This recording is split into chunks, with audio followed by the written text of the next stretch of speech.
북한의 군사 동향, 대만 전쟁 대비하나. 북한의 군사적 움직임이 심상치 않습니다. 북한의 군사 동향을 보여주는 주요 지표로 김정은 국무위원장의 동향 보도를 꼽을 수 있습니다. 올해 들어 김정은 국무위원장의 군사부문 동향이 매우 주목됩니다. 통일연구원 자료에 따르면 2020년대 들어 김정은 국무위원장의 군사부문 동향 보도 횟수는 2020년에서 2025년 각각 12회, 6회, 7회, 25회, 31회, 24회입니다. 그런데 2026년은 5월 16일까지 벌써 24회입니다. 군사부문을 포함한 전체 동향 보도 횟수로 따지면 2020년에서 2025년 각각 55회, 63회, 77회, 81회, 127회, 137회입니다. 2026년은 5월 16일까지 53회입니다.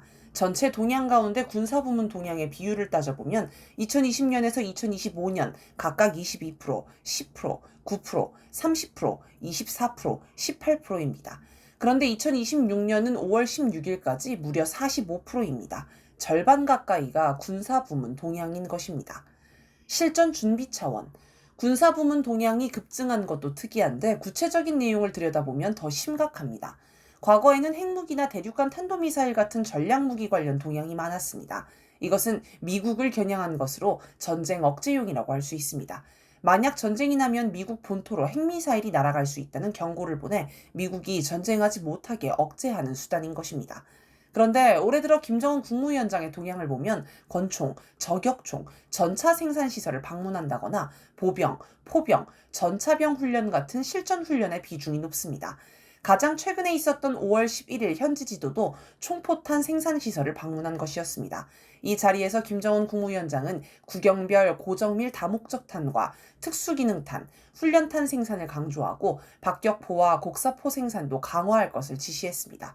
모두 실전에서 대량으로 필요한 것들입니다.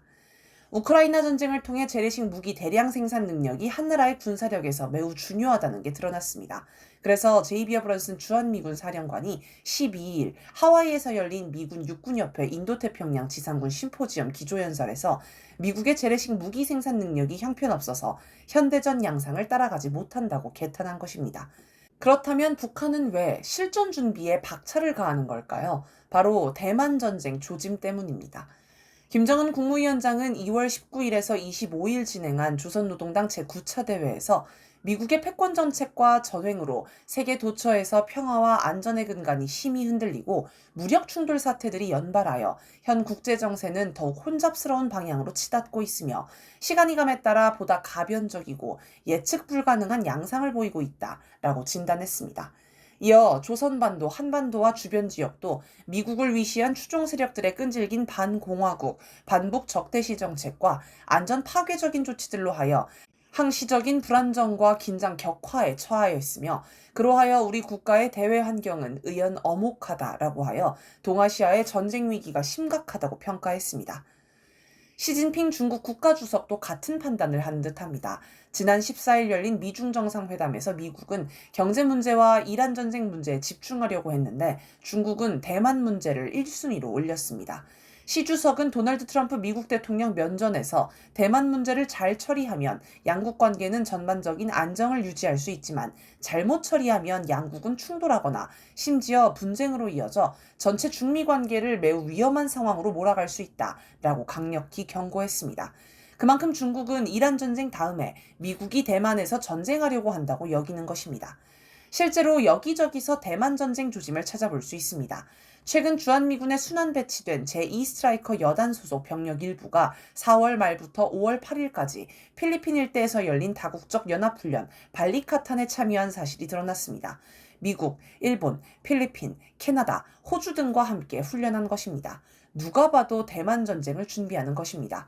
브런슨 사령관은 동아시아 지도를 뒤집어서 걸어놓고 한국을 항공모함으로 활용하겠다고 하면서 요새사슬, 킬웹, 권역 지속 지원 거점 RSH, 다영역 작전부대 MDTF 등 온갖 구상을 펼쳐놓고 있는데 모두 대만 전쟁에 대비한 것들입니다. 일본의 모습은 아주 가관입니다. 지난해 다카이치 사나이 일본 총리가 대만 유사시 무력 개입을 언급한 뒤 대만과 가까운 섬들에 미사일 부대를 배치하고 발리카탄 훈련 참가를 명분으로 해상 자위대 구축함이 대만 해협을 통과하게 하는 등 대놓고 전쟁 준비에 미쳐 날뛰고 있습니다. 많은 이들이 이번 미중 정상회담을 보며 트럼프 대통령이 시진핑 주석 앞에서 꼼짝을 못했다. 미국의 위상 추락이 입증됐다고 평가합니다. 15일 SBS 김태현의 정치쇼에 출연한 조한범 통일연구원 석좌 연구위원은 기울어진 운동장, 높은 데는 시진핑, 낮은 데는 트럼프라고 한마디로 정리한 뒤 싸움 자체가 안 된다라며 중국이 일방적으로 우위에 있었다고 평가했습니다. 공개된 영상들에 나오는 트럼프 대통령의 어두운 표정이 이를 잘 말해줍니다. 그럼 트럼프 대통령은 속으로 무슨 생각을 했을까요? 그냥 미국의 추락을 인정하고 받아들였을까요? 아니면 시진핑 너 두고 보자 하며 복수를 다짐했을까요? 아마 후자일 것입니다. 미국은 절대 중국 아래로 추락하는 것을 받아들이지 않을 것입니다. 그런데 지금 미국은 외교나 경제를 무기로는 복수할 방법이 없습니다. 내부 분열 공작도 안 먹힙니다. 미국의 남은 방법은 전쟁밖에 없어 보입니다. 이런 가운데 북중러 이란의 움직임도 주목됩니다. 4월 9일에서 10일 왕이 중국 외교부장이 북한을 방문해 김정은 국무위원장을 만났습니다. 이 자리에서 김정은 국무위원장은 우리 당과 정부는 하나의 중국 원칙에 입각하여 나라의 영토 완정을 실현하며 공평하고 정의로운 다극세계 건설을 위한 중국 당과 정부의 모든 대내외 정책들을 전적으로 지지할 것이라고 말했습니다. 대만 문제에서 전적으로 중국 편이라고 강조한 것입니다. 그 후 왕 부장은 방한을 요청한 한국 정부의 요구를 거절했습니다. 원래 조현 외교부 장관은 올해 1분기에 왕 부장과 회담을 추진 중이라고 했지만 2분기의 절반 이상 지난 지금까지 감감무소식입니다. 왕 부장의 방북 직후인 4월 14일에서 15일, 이번에는 세르게이 라브로프 러시아 외무부 장관이 중국을 방문해 왕 부장을 만났습니다. 이 자리에서 왕 부장은 현 국제정세가 매우 불안정하고 일방적 패권주의의 폐해가 심해지고 있다라며 인류의 평화와 발전이라는 과제가 심각한 도전에 직면해 있다라고 진단했습니다. 라브로프 장관 역시 유라시아 대륙 동부에서도 위험한 게임들이 벌어지고 있다. 대만과 남중국해를 둘러싼 긴장이 고조되고 있으며 한반도 상황도 악화하고 있다라고 호응했습니다. 한편 미중 정상회담이 끝난 직후인 19일에서 20일에 블라디미르 푸틴 러시아 대통령이 중국을 국빈 방문한다고 합니다. 북중러가 굉장히 바쁘게 움직이며 소통합니다. 이렇게 긴밀히 대화한 적이 있었나 싶습니다. 여기에 이란의 움직임도 주목됩니다. 휴전 시한을 앞두고 미국이 이란의 원유 수출을 완전히 봉쇄하는 경제적 분노 작전을 가동하자 이란 혁명수비대는 4월 19일 제3차 세계대전으로 번질 수 있다고 강력히 경고했습니다. 지금 같은 중동 지역의 전쟁을 두고 세계대전이라고 하지는 않을 것입니다. 세이드 아바스 아라그치 이란 외무부 장관은 미중 정상회담 직전인 5월 6일 중국을 방문해 왕 부장과 회담을 했습니다. 그 전에 4월 28일에는 러시아를 방문해 라브로프 장관, 푸틴 대통령을 잇따라 만났습니다. 이런 움직임을 보면 뭔가 세계적인 차원에서 북중러 이란 대 미국 사이에 심상치 않은 전운이 느껴집니다. 전쟁 억제용. 물론 북한의 군사 행보는 여전히 전쟁 억제용일 수도 있습니다. 5월 7일 김정은 국무위원장은 취역을 앞둔 구축함 취현호의 시험을 참관한 자리에서 새로 건조하는 3, 4호함의 설계 변경을 결정하면서 이러한 결정은 우리 군대의 전략적 행동의 준비 태세를 근본적으로 경신하게 되며 전쟁 억제력 구축에서 커다란 변화를 가져오게 된다라고 특별히 강조했다고 합니다. 이란 지원. 북한의 최근 군사 행보를 이란 지원의 차원으로 생각할 수도 있습니다. 이란 전쟁 초반부터 수세에 몰린 미국은 성주에 배치한 사드 등 주한미군 일부 전력을 차출해갔습니다. 그런데 북한의 군사적 위협이 커지면 미국은 더 이상 주한미군에서 전력을 차출할 수 없게 됩니다. 또 한국의 이란 전쟁 파병을 막는 효과도 있습니다. 현재 미국은 이재명 정부의 호르무즈 파병을 강하게 압박하고 있습니다. 4일 남우어의 의문의 사건이 발생하자 트럼프 대통령은 진상이 드러나기도 전에 이제 한국이 와서 임무에 동참할 때가 된 것 같다라며 파병을 요구했습니다. 이재명 정부는 아직 파병 요구에 응하지 않고 있습니다. 하지만 그렇다고 이재명 정부가 자주정부인 것은 아닙니다.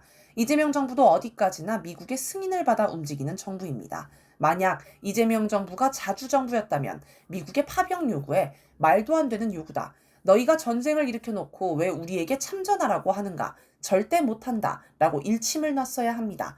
하지만 이재명 정부는 그렇게 하지 못합니다. 이재명 정부가 자주정부였다면 미국이 부당한 관세를 매길 때도 맞불 관세를 때리든 해서 맞서야 했습니다. 하지만 이재명 정부는 트럼프 대통령에게 아부하면서 어떻게든 관세를 누그러뜨리려고 애를 썼습니다. 물론 이재명 정부도 파병하고 싶지는 않을 것입니다. 미국 군함도 못 들어가는 호르무즈 해협에 파병하는 건 그냥 죽으러 가는 것입니다. 남의 나라 전쟁에 총알바지로 갔다가 병사들이 죽으면 난리가 날 게 뻔합니다. 아마 한국의 전시작전 통제권을 실질적으로 가지고 있다는 말이 있을 정도로 입김이 강한 어머니들이 파병을 결사반대할 것입니다. 이재명 정부는 파병이 싫지만 미국의 승인을 받아 움직이는 처지라서 무작정 거부하지도 못합니다. 그러니 파병하지 못하는 것을 승인받는 방안을 연구하고 있을 것입니다. 청와대는 5일 강훈식 대통령 비서실장 주재로 대책회의를 열어 트럼프 대통령의 파병 압박에 한반도 대비태세와 국내법 절차 등을 감안해 검토 중이라고 입장을 정리했습니다. 안규백 국방부 장관도 미국을 방문 중이던 12일 기자간담회에서 피트 헤그세스 미국 전쟁부 장관의 파병 요구에 군사자원 지원까지 검토할 수 있되 국내법 절차에 의해서 하겠다고 먼저 설명을 했다라고 했습니다. 청와대와 안 장관이 말하는 국내법 절차는 바로 국회 동의 과정을 말합니다. 파병하기 위한 당연하고 필수적인 절차입니다. 일단 정부가 어느 부대를 언제 어디로 파병한다는 파병안을 짜서 국회에 보내면 국회에서 표결합니다. 이 과정에서 국민적인 찬반 논쟁이 벌어질 텐데 현재 한국 사회에서는 파병 반대가 압도적으로 우세합니다. 3월 19일에서 20일 리얼미터와 한국갤럽이 발표한 조사 결과를 보면 반대가 각각 60.9%, 55%였고 찬성은 34.4%, 30%에 그쳤습니다. 특히 6.3 지방선거를 앞두고 파병이 쟁점으로 떠오르면 파병에 찬성하는 국힘당의 치명타가 될 수 있습니다. 국회는 압도적 파병 반대 여론에 따라 파병안에 부동의할 것이고 파병 계획은 철회될 것입니다. 이런 상황에서 북한의 군사적 움직임이 심상치 않으면 파병 반대 여론에 더욱 힘이 실릴 것입니다.